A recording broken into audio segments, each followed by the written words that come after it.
Hey, what's up you guys? This is Joshua the Tech Leopard, here with you today to bring you a newscast, which I actually announced back last week, and I was going to do it on weekends, except that this weekend was a bit crazy for me, so I postponed it to Monday, but it will always be on weekends, so just to get that straight. Anyway, let's get into news, and welcome to the Tech Leopard.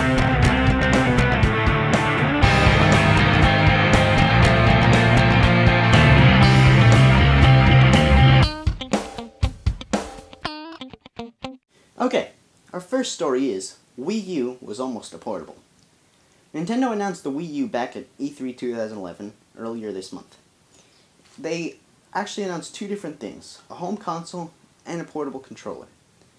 And that kind of led to some confusion because many people weren't sure whether the controller was actually a portable system itself.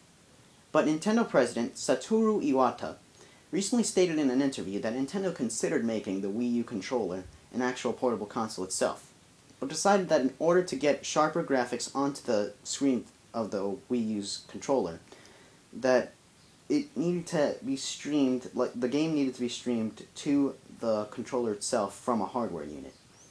So that's what the controller is actually. It's being streamed from the hardware unit itself, the home console, into the controller to get the sharper graphics that people actually want to see. Wii U was actually also planned back in 2007 to have the use of two screens, just like it has now, except that the screen wouldn't be on the controller but a separate device itself, to be laid flat on a table. So that's really what the origins of the Wii U is. In other Nintendo-related news, Nintendo recognizes the fact that 3D isn't necessarily needed on the 3DS.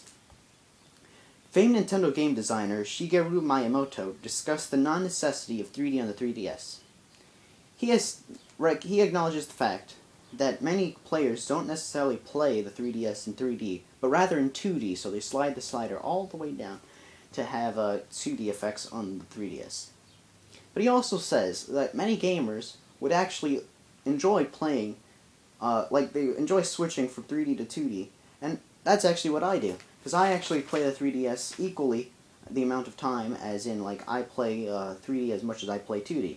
I actually like playing 3D a lot because I like seeing how different levels in a game are in 3D, and just the game itself I enjoy watching in 3D. So because you really don't see that many 3D games out right now, more actually 3D movies. But yeah, I actually like seeing games in 3D.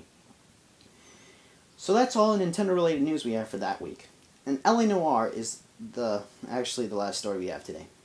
The last story is, Noire took 7 years to make. Noire was originally set to be published by Sony before it moved to publisher Rockstar back in 2006. Developer Team Bondi had the worst situations, though.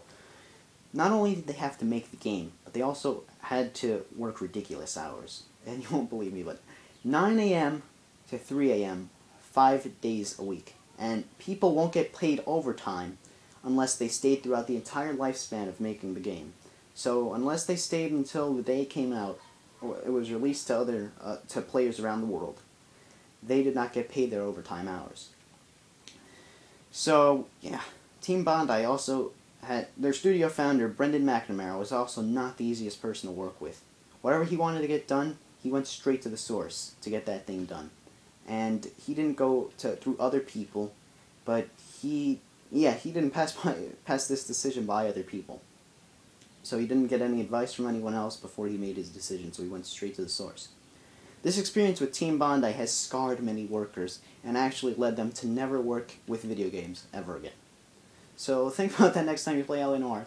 But I actually really congratulate all the people who worked with Team Bondi, Rockstar, whoever made the game, because I really enjoy it, so thank you all.